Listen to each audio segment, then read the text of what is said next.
Hello friends, जय श्री राम। देखो, वैसे आपने थंबनेल में देखा है कि बेहतरीन दिनों के लिए बुरे हालातों से लड़ना पड़ता है। सपने आपके हैं तो मेहनत भी आपको ही करनी पड़ेगी।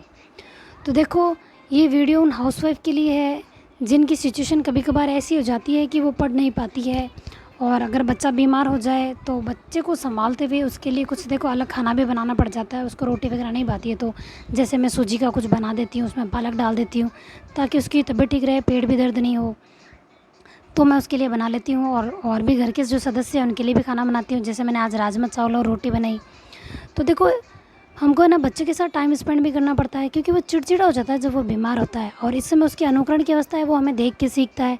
तो हमें उसके साथ भी समय स्पेंड करना ही पड़ता है और करना भी चाहिए। तो देखो, जब सारा काम करते हैं तब और बच्चे को रखते हैं ना, तब हमें जब अपने पढ़ाई से थोड़ा डिस्टेंस मिल जाता है ना, मतलब हम थोड़े दूर हो जाते हैं जब हमारी पढ़ाई से।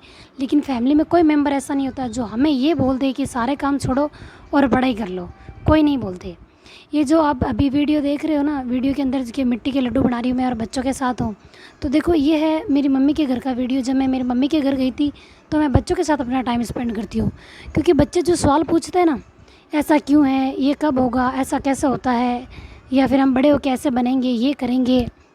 तो बच्चों के सवाल मुझे बहुत अच्छे लगते हैं। जब वो छोटे बच्चे होते हैं तो उनके दिमाग में बहुत सारे सवाल होते हैं और उनके सपने भी नए नए होते हैं। लेकिन देखो, ये सारी लड़कियां हैं, लेकिन जब लड़कियों की शादी हो जाती है तो उनके काम और उनकी सपने दोनों के बीच उन्हें जैसे कि कुछ एक चीज़ सेलेक्ट करनी हो, ऐसे हालात हो जाते हैं। जैसे कि मैं भी एक हाउसवाइफ हूँ, मदर हूँ, बच्चा बीमार है उसका ध्यान रखती हूँ, घर का काम करती हूँ, तो मुझे पढ़ने का टाइम ही नहीं मिल रहा है। हाँ, मैनेज करना चाहिए, और मैं ये बहुत बार बोल चुकी हूँ कि मोटिवेट रहो, काम करते हुए भी पढ़ो। लेकिन जब बच्चे की तबीयत ख़राब हो जाए तो देखो, मैं लॉन्ग टाइम से अभी मैं पढ़ाई नहीं कर पाई हूँ, क्योंकि तबीयत ठीक नहीं है उसकी, तो मैं उसका ध्यान रखती हूँ और टाइम स्पेंड उसके साथ मुझे करना ही पड़ता है। जब कोई नहीं हो अपनी मदद करने वाले, अपने हालात ऐसे हो गए हैं कि हम नहीं पढ़ पा रहे हैं, होता है कभी कभी।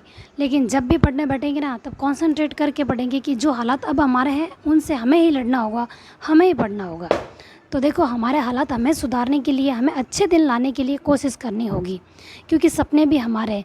तो देखो, कुछ कंडीशंस में ऐसी फैमिली भी ऐसी होती है जो हमारी मदद करती है, लेकिन कुछ फैमिली ऐसी होती है जो मदद नहीं करती है। लेकिन मदद नहीं करती तो हमें मांगनी भी नहीं है, कोई बात नहीं।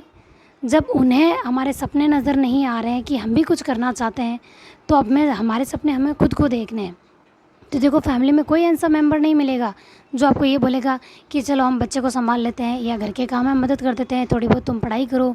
थक जाती हो सारा दिन, पूरे दिन बच्चे को रखना, रात को भी रखना पड़ता है, जब उसकी वो बीमार हो जाता है तो थक जाती होगी, चलो थोड़ा हम मदद करते हैं। लेकिन ऐसा कोई नहीं करता है। और देखो, साइकोलॉजी के अनुसार ये होता है कि बच्चे चिड़चिड़े ना हो जाए, इसलिए हमें उनके साथ टाइम स्पेंड करना चाहिए। फ़ोन देखिए, टाइम यूँ नहीं करना चाहिए कि भाई वो बच्चे फ़ोन चलाते रहेंगे, खुश रहे। ठीक है, कभी कभार हमारी मजबूरी हो जाती है, जैसे कोई नहीं होता, हमें उन फ़ोन में बिज़ी करके खाना बनाना पड़ता है या कुछ और काम करने होते हैं। लेकिन उनको फ़ोन से दूर रख के हमें उनके साथ टाइम स्पेंड करना चाहिए, और जो मैं हमेशा करती हूँ। तो देखो, सपने हमारे हैं तो मैं हर हाउसवाइफ को यही कहूँगी कि हमें ही सोचना होगा। कोई हमें ये नहीं कहेगा तुम पढ़ लो, हम मदद कर देते हैं। इसलिए सपने हमारे, कोशिश भी हम ही करेंगे, हमारे भी अच्छे दिन आएंगे। ठीक है, चाहे